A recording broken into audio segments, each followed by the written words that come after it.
Cette fois, l'Alliance de gauche est-elle définitivement achetée aux oubliettes? L'une des têtes d'affiche de ce nouveau Front populaire est avec nous ce matin, la secrétaire nationale du parti Les Écologistes, Marine Tondelier. Bonjour. Bonjour et merci de votre invitation. Vous êtes également conseillère régionale de la région Hauts-de-France et dans tout cela, quelle place pour l'écologie à gauche et dans le débat public en général, on en parlera aussi. Quel avenir également pour François Bayrou et son gouvernement?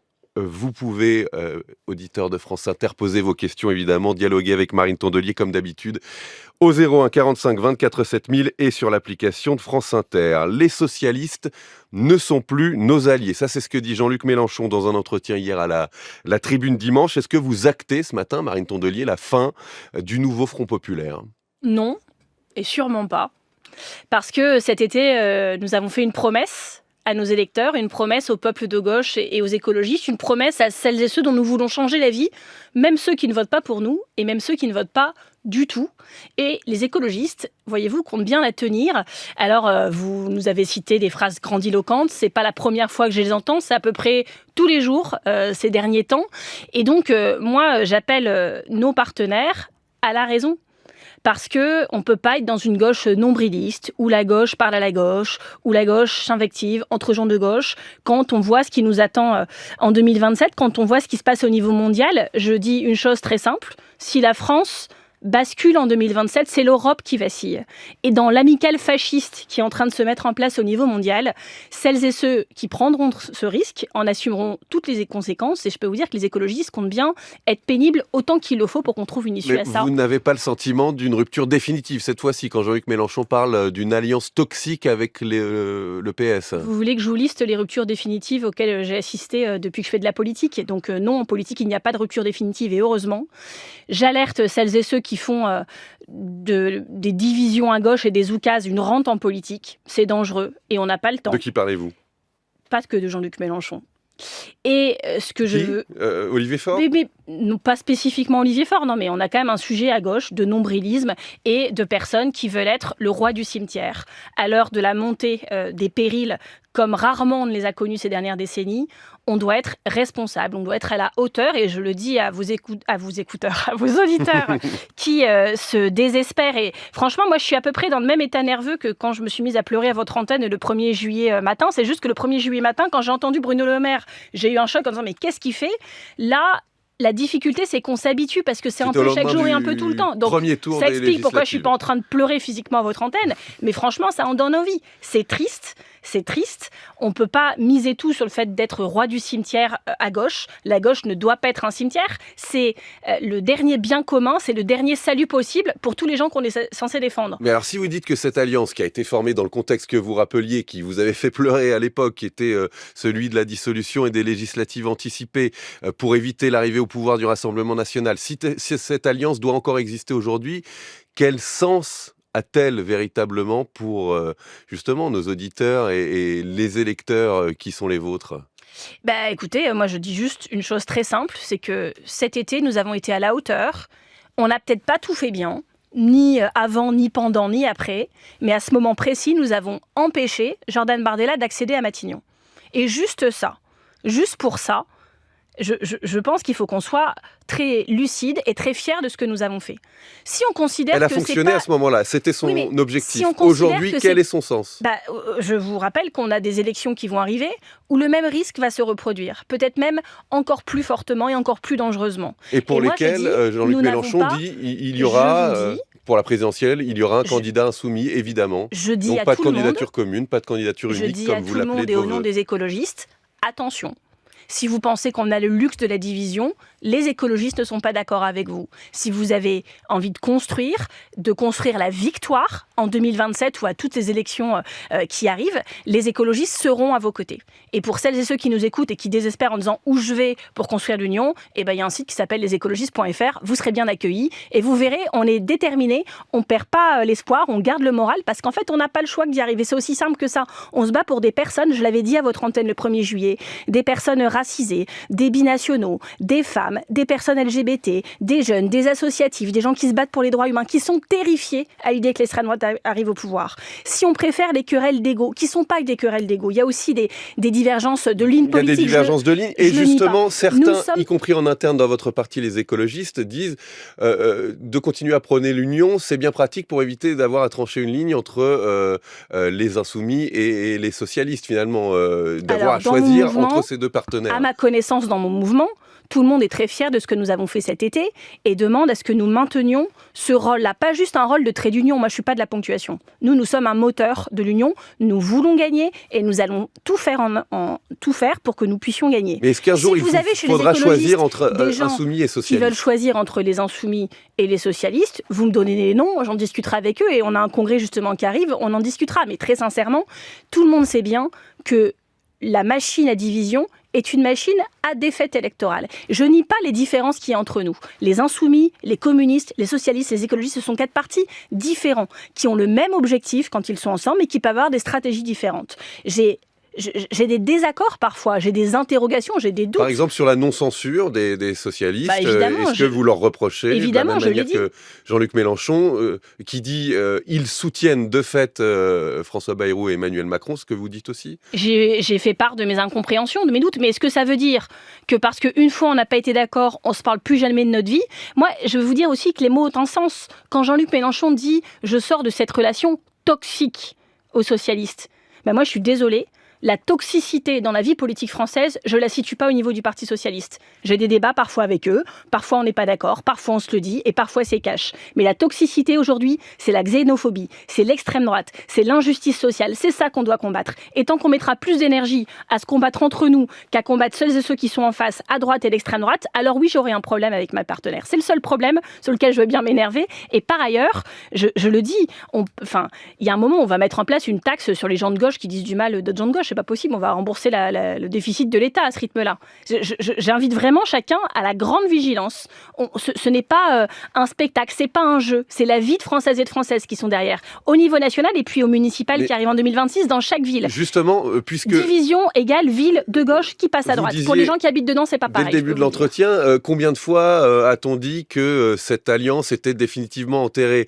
À force, qu'est-ce qui l'a fait tenir encore une fois concrètement ? Les gens qui se battent. Et je peux vous dire que la nuit du 9 juin dernier, si vous aviez posé la question la veille à Jean-Luc Mélenchon, aux socialistes, est-ce que vous allez travailler ensemble demain ? Ils auraient dit sûrement pas. Et puis cette nuit-là, qu'est-ce qu'on a décidé de faire ? De pas prendre en compte leur non-envie de travailler ensemble et de leur annoncer respectivement les yeux dans les yeux et avec un grand sourire que nous, on travaillera avec les deux. Point. Et ça a marché. Donc je ne vous dis pas que ça marchera tout le temps, je vois à quel péril nous faisons face, mais comptez sur la détermination des écologistes, et si vous voulez vous battre pour l'union, en attendant, c'est là que ça se passe. Une question au sujet du nouveau Front populaire, de cette alliance de gauche dont on parle, Marine Tondelier. Question pour vous de Marc, au Standard de France Inter. Bonjour Marc. Oui, bonjour. Et on vous écoute. Bonjour, merci de prendre mon appel. J'ai une question pour Marine Tondelier.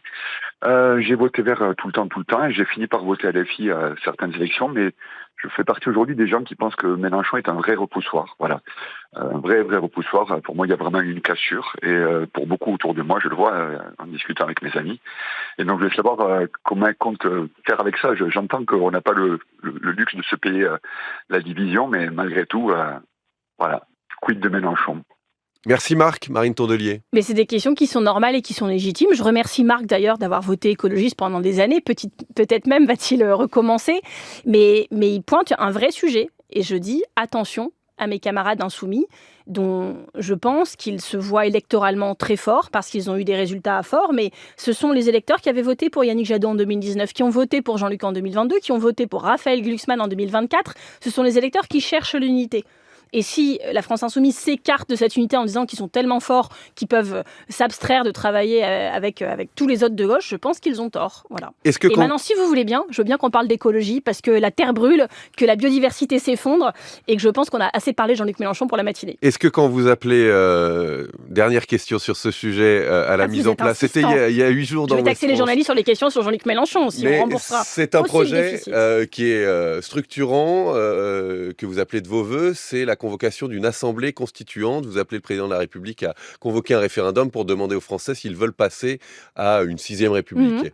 C'est le projet de Jean-Luc Mélenchon depuis sa première candidature en Alors, 2012 à l'élection présidentielle. Jean-Luc Mélenchon l'a porté dans ses campagnes présidentielles en disant « si je gagne, je le ferai ». Nous, on demande à Emmanuel Macron, puisqu'il a décidé de consulter les Français, de le faire là, maintenant, sans attendre l'élection présidentielle.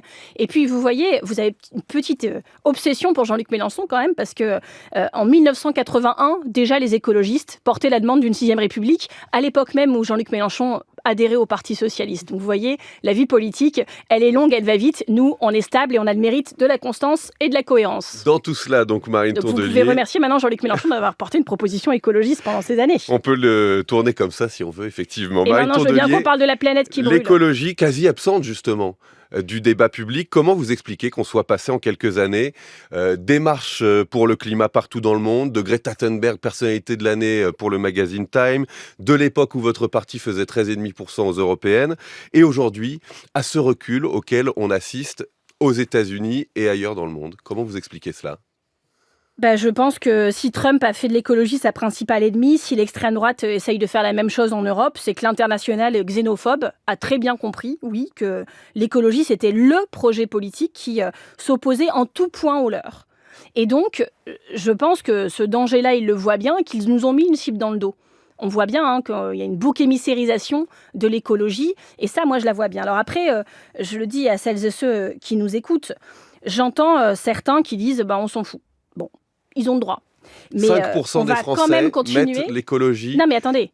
En première position de leurs préoccupations. Oui, et puis il y a aussi un Français sur 3 qui fait preuve de climato-scepticisme. Et vous me direz, il y a aussi un Français sur 10 qui dit maintenant dans les sondages que la Terre est plate. Donc on voit bien aussi l'influence des réseaux sociaux, de ce pouvoir qu'achètent certains milliardaires et de ce qu'ils en font dans la fabrique de l'opinion. Moi, je vais vous citer 5 faits auxquels je veux que tout le monde médite. Le premier, c'est que la banquise arctique pourrait disparaître d'ici 2035. Le deuxième, c'est que la pollution tue 9 millions de personnes dans le monde par an. Le troisième, c'est que 50% des habitants en France boivent une eau potable qui est contaminée par un polluant éternel. Que 0,5% du poids de notre cerveau, à chacun des humains, est aujourd'hui formé de plastique. Parce que cette pollution des microplastiques se loge jusqu'au fin fond de notre cerveau. Et que la France fait partie des 10 pays qui comptent le plus grand nombre d'espèces menacées. En 40 ans, on a perdu 60% des oiseaux des champs en France. En 30 ans, 80% des insectes en Europe. Et en 20 ans, 90% des hirondelles ont disparu dans le ciel d'Île-de-France. Une fois que je vous ai dit ça, effectivement, certains ont le droit de s'en foutre. Certains ont le droit de faire des petites querelles pour qu'on parle de faux débats, de polémiques. Moi, c'est là-dessus que j'ai envie de me concentrer. Et les écologistes continueront de se battre quand vent et marée pour qu'on parle de ça, parce que c'est ça qui va nous tuer. Est-ce que c'est uniquement à cause des fausses informations, si certains s'en foutent, comme vous dites, des réseaux sociaux manipulés par l'extrême droite, ou est-ce que c'est aussi à cause d'une offre d'écologie politique aujourd'hui qui ne correspond plus à certains des électeurs qui pourraient se tourner vers vous? Est-ce que ça vous interpelle? Vous avez raison, j'ai l'habitude, c'est toujours de la faute des écologistes à la fin. Mais vous savez, les neurosciences décrivent très précisément ce phénomène. Ça s'appelle le syndrome de l'autruche. Des neuroscientifiques ont démontré que le cerveau humain, et c'est pas qu'à cause des microplastiques, était pas apte quelque part pour la plupart d'entre nous à encaisser ce risque parce qu'il est trop énorme, qu'il est trop immédiat, que les coupables c'est tout le monde et c'est un petit peu nous aussi, qu'on a l'impression d'avoir pas prise, que même si on arrête de conduire, de consommer, même de respirer, que la planète sera encore toujours en danger et l'humanité tout entière. Et donc il y a un truc qui plonge certains dans l'éco-anxiété, qui en met d'autres dans le déni, d'autres dans la culpabilité, tout ça est extrêmement compliqué, on le sait, mais enfin c'est pas parce que c'est compliqué qu'il faut pas s'en occuper. Et donc, encore une fois, moi je pense qu'on a toutes et tous un ou une écologiste qui sommeille au plus profond d'entre nous. Même les chasseurs, les agriculteurs, qu'est-ce qu'ils disent comme slogan? On est les premiers écologistes de France. Bon, c'est bien que tout le monde l'ait un petit peu. Je pense que chacun, au fond de soi, sait qu'il y a un problème. Quand on regarde nos enfants dans les yeux, on ne peut pas leur dire que tout va bien, on le sait. Et donc, je n'en veux pas à celles et ceux qui n'ont pas la force de se battre, qui ne savent pas comment faire, mais enfin, nous au moins, on essaye. Et j'ai une citation que j'aime beaucoup qui est imprimée sur mon bureau. Celles et ceux qui pensent que c'est impossible sont priés de ne pas déranger ceux qui essaient. Et si vous voulez essayer, lesécologistes.fr. Vous parlez d'essayer, le découragement ne vous guette pas quand vous voyez Donald Trump, on en parlait, défaire une à une toutes les réglementations environnementales, dire qu'il faut forer pour trouver du gaz et du pétrole, même faire du rétablissement des pailles en plastique une mesure phare. Le découragement ne vous guette pas et comment faire pour qu'il ne ne gagne pas encore plus d'électeurs qu'aujourd'hui? Je ne sais pas pour qui vous m'avez prise, mais vous avez affaire ce matin à une écologiste. Et donc je vais vous expliquer de quel bois nous sommes faits, que ça nous inquiète fortement. La réponse est évidente, oui. Que ça nous désespère, bien au contraire. Il n'y a jamais eu besoin ni d'écologie, ni des écologistes, parce que la vérité, on nous dit parfois l'écologie c'est partout, tout le monde a compris. C'est pas vrai. Il n'y a pas d'écologie sans écologistes. Et donc maintenant, je pense qu'on arrive dans un moment où tout le monde en a bien conscience et que ce sur quoi on doit compter, c'est l'engagement. Et je sais que c'est dur, je suis bien placée pour le savoir. Mais vous avez dans ce pays des millions de Français qui se battent déjà. Certains en adhérant au Parti des écologistes, d'autres dans des associations. Il y a des centaines de milliers de personnes dans de grosses associations environnementales qui se battent et qui ont des combats courageux. Et puis il y en a qui sont dans leurs composteurs de quartier, il y en a qui font des AMAP, il y a des entrepreneurs aussi qui se battent. Et nous, ce qu'on veut, c'est fédérer ce peuple de l'écologie. Mais on a besoin d'être beaucoup plus soudés et coordonnés. Parce qu'en face, vous inquiétez pas, l'amicale fasciste, ils le sont, le pouvoir, les milliardaires, on achète l'opinion, on achète les médias, on achète les réseaux sociaux. Cette machine s'est mise en branle, elle va être mortifère et la seule chose sur laquelle on doit compter, c'est un sursaut. Est-ce que vous parlez suffisamment d'écologie? Parmi les reproches qu'on vous fait à votre parti, les écologistes, c'est de parler trop de sociétal. C'est un reproche que vous font vos opposants vous êtes bien placés pour assez savoir que je régulièrement. réponds à vos questions. Et que je suis la première, quand je ne vois pas de questions dans l'écologie, dans une matinale qu'on me propose, à dire je viens si je peux parler d'écologie. Et quand vous me posez des questions sur Jean-Luc Mélenchon, à dire je réponds, mais après je veux parler d'écologie. Je passe mon temps à me battre pour ça. Et je ne pense pas être le problème dans le sujet que vous pointez. Par exemple, vous avez ce qu'on appelle dans le jargon de l'Assemblée une niche parlementaire jeudi, c'est-à-dire une journée dédiée à vos propositions de loi, les propositions de loi du groupe écologiste. Je crois que 3 propositions de loi sur 7 portent sur l'écologie à proprement parler. Alors, je pense que vous faites une confusion entre l'écologie et l'environnement. Donc, je vais vous expliquer avec un grand sourire. L'environnement, c'est tous les sujets dont je viens de vous parler tout à l'heure, sur le climat, la biodiversité qui s'effondre, etc. Mais l'écologie politique, c'est pas juste s'occuper de l'environnement. L'écologie politique, c'est un projet de société qui est juste. Donc, il y a un mot d'ordre, c'est protéger les Françaises et les Français, puisque nous parlons là de l'Assemblée en France, mais notre projet, évidemment, est mondial. Alors, dans cette niche, oui, il y a des projets très environnementaux. L'interdiction des PFAS, des polyfluoroalkylés, qui sont aujourd'hui dans l'eau du robinet que vous buvez, quel que soit l'endroit en France. On a fait adopter ce texte à l'Assemblée, au Sénat.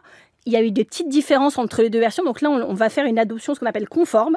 Et ce texte, il s'appliquera. C'est-à-dire que ces PFAS, donc ces polluants éternels, seront interdits dans les vêtements, les cosmétiques, on doit arrêter de polluer tout notre environnement à ça. Pas dans les ustensiles de cuisine. Malheureusement, pas encore, mais je vais vous dire, tout ça est une marche en avant et ce qu'on va cranter là est formidable et je remercie Nicolas Thierry qui a mené un combat très courageux.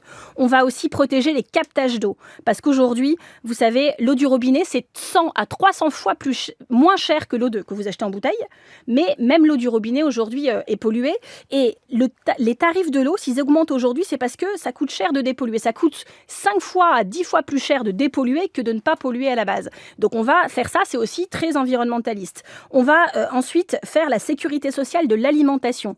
Comme pour la santé, on veut qu'il y ait un droit dans ce pays à manger sain et de qualité, ce qui protège évidemment les consommateurs. Je rappelle qu'il y a 37% des Français qui ne mangent pas à leur faim dans ce pays, mais ça protège évidemment les producteurs. On veut que les agriculteurs aient de revenus justes et soient invités à protéger l'environnement. Ça, c'est des sujets environnementaux. Mais les trois autres, ils ont un lien. Alors justement, le texte phare, alors celui sur les polluants éternels a de bonnes chances, vous l'avez dit, d'être adopté. Celui-là aussi qui propose de taxer les ultra-riches, 2% du patrimoine des ultra-riches. Alors qui sont-ils? Combien et combien ça rapporterait? Vous ne voyez pas le lien entre ça et l'écologie? Je vais vous expliquer. Donc, nous sommes en France. On a 4000 foyers qui ont plus de 100 millions d'euros. Et ces foyers, en moyenne, ils payent que 2% d'impôts sur leurs revenus parce que ce sont des professionnels de l'optimisation fiscale. Et quand ils payent 2% d'impôts de leurs revenus, ça veut dire que c'est 0,2% de leur patrimoine. On a quand même un petit sujet. Donc là, vous proposez d'imposer on propose que 2% du patrimoine minimum. Donc soit il est payé déjà, c'est tant mieux pour eux, soit il les paye pas encore et on va les amener à ce plancher de 2%. C'est un rendement de 15 à 25 milliards d'euros par an qui est attendu, qui, oui, permettra de financer la transition écologique. C'est bon pour pour le climat, c'est bon aussi pour le pouvoir d'achat. Nous, les mesures qu'on finance, c'est vous aider à changer de voiture, c'est vous aider à isoler votre logement, c'est mettre en place une tarification de l'eau. Enfin, tout ça, c'est bien pour vous. Mais si vous ne voyez pas le rapport, je vais aussi vous expliquer que les milliardaires sont celles et ceux qui polluent le plus la planète. Si on prend une empreinte carbone mondiale à laquelle a le droit chaque habitant de l'humanité, eh ben, les 50% les plus pauvres, ils épuisent ce quota annuel en 3 ans. Les 10% les plus riches, les 1% les plus riches, en 10 jours, c'est-à-dire que le 10 janvier, ils avaient déjà fini. Et Bernard Arnault, vous savez à quelle heure le 1er janvier, il avait fini ? À 2h15, le 1er janvier, Bernard Arnault avait épuisé son quota annuel de carbone. Donc oui, les plus riches sont les principaux responsables de la pollution par leur activité et par leur consommation. Et nous, on trinque. Alors je trouverais ça logique, et les écologistes le pensent tous, qu'ils financent la transition écologique. C'est la justice. Et puis on a d'autres textes pour faire en sorte que les femmes de ménage, parce que je dis femmes parce que c'est 80% des femmes, et l'interdiction de travailler la nuit, il faut les protéger de ça. Alors c'est sûr, quand on travaille la nuit, on est invisibilisé, les gens arrivent, leur bureau est propre, c'est par l'opération du Saint-Esprit. Non, c'est des hommes et des femmes qui se lèvent très tôt, qui voient moins leurs enfants, qui prennent les transports tout seuls tôt le matin, dans le froid, que personne ne remercie jamais, et qui sont en danger pour ça. Et donc nous, on souhaite qu'ils travaillent maintenant le jour, et ça ne dérangera normalement personne. Les syndicats et les fédérations de la profession le soutiennent. Et puis on veut aussi interdire les licenciements boursiers, c'est un texte de Benjamin Lucas, et aussi faire en sorte que les demandeurs d'asile puissent, accéder au marché du travail. Aujourd'hui, vous déposez une demande à l'OFPRA, pendant 6 mois, vous n'avez pas le droit de travailler en France. Voilà, ça bon, pourquoi ? Pour la niche parlementaire, voilà. Et votre proposition et de tout ça, loi c'est l'écologie politique, et j'en suis fière. Jeudi à l'Assemblée nationale. Marine Bravo Tondelier, les députés écolos. une question pour vous, Marine Tondelier, de Claudia au Standard. Bonjour Claudia. Bonjour. Bonjour Claudia. Bonjour. Alors, je suis militante écologique, je dois te le dire tout de suite. Félicitations. Voilà. Alors, d'après un récent sondage, 55% des Français sont exaspérés par les incivilités. Donc, moi, je me dis qu'il y a peut-être une partie de l'électorat qui se retourne vers un parti soi-disant de l'ordre, un petit peu aux dépens de la gauche. Vous parlez du Rassemblement national ? Oui, oui. Et puis les gens qui ne votent pas, peut-être un peu exaspérés aussi par tout ça. Donc je dis, comment ça se fait que la police municipale, on ne la voit pas beaucoup, en tout cas à Paris, on ne la voit pas. Donc je voudrais savoir ce qu'en pense Marine. Et puis je pense que évidemment, il faut aussi accueillir les réfugiés avec, comme ce qui se passait en Allemagne, c'est-à-dire les inciter à prendre compte des valeurs européennes. Merci Claudia. Marine Tondelier, est-ce que sur ce discours, disons, d'autorité, la gauche doit être plus offensive, plus présente ? Mais les écologistes n'ont pas de leçon de morale à recevoir sur la sécurité, parce que nous l'avons toujours placé au cœur de notre projet. Nous avons une vision de la sécurité globale. Oui, chaque personne a le droit à la sécurité dans sa vie quotidienne, mais aussi quand il boit, quand il mange, quand il respire. On doit protéger les Français. Et Madame a raison de pointer aussi les contradictions de la droite. Parce que moi, je les entends toute la journée, par exemple, dire autorité, respect de l'autorité. Mais c'est sauf quand c'est l'OFB. Quand c'est l'Office français de la biodiversité, qui sont aussi assermentés, qui sont armés, qui mènent une mission de protection. Et on a entendu la parole de certains de ces agents dans le Zoom de France Inter ce matin. C'est des fonctionnaires, quand même, le Premier ministre les jette en pâture. On parle des sécurités, mais vous voyez, il y a 1000 homicides par an dans notre pays. Il y a 78% d'ailleurs d'augmentation des tentatives d'homicide entre 2016 et 2023. Ça, c'est la responsabilité de l'État. Nous, on fait ce qu'on peut dans les villes écolo, mais c'est pas à nous de faire ça tout seul. Par contre, ce qu'on vous dit, c'est que vous avez plus de chances encore de mourir d'un cancer parce que vous mangez mal, que vous buvez une eau de mauvaise qualité, parce que vous avez la qualité de l'air qui est pas bonne dans votre ville. Et donc, nous, on veut se battre contre toutes les insécurités. Et les insécurités environnementales, aujourd'hui, vous touchent, même si on en parle peu. Ça fait pas la une de CNews, ça fait pas la une des journaux, mais vous touche bien plus. Donc, nous, on veut une sécurité globale. Et au niveau national, comme dans les villes écologistes, on est mobilisés là-dessus. Merci à toutes et ceux qui nous aident à le faire. Un mot, Marine Tondelier, de François Bayrou, qui répète qu'il n'était pas au courant des accusations de violences sexuelles au collège-lycée Notre-Dame de Bétharram près de Pau. Il a rencontré ce week-end l'association des victimes. Est-ce que vous pensez, vous aussi, comme certains de vos collègues insoumis notamment, que le Premier ministre ment ? Je ne pense pas qu'il ment, j'en ai la preuve. Donc, il a dit à l'Assemblée nationale, en réponse à Arnaud Bonnet, député écologiste, qui lui posait la question, « Je n'ai jamais été informé de quoi que ce soit, de violence ou a fortiori de violence sexuelle, point, jamais. » Doit-il démissionner s'il ment ? Il est prouvé qu'il a menti. Doit-il démissionner ? Donc, c'est un problème. Il doit déjà l'admettre. Deuxièmement, s'excuser. Et troisièmement, je veux qu'on puisse se dire, dans ce pays, que c'est pas juste l'affaire Bétharram et François Bayrou. On a un sujet avec le fait que toutes les 3 minutes dans ce pays, un enfant est victime d'inceste, de viol ou d'agression. Pendant cette émission, c'est 8 enfants qui ont été victimes de ce genre de choses, dans un silence assourdissant des médias et de la classe politique.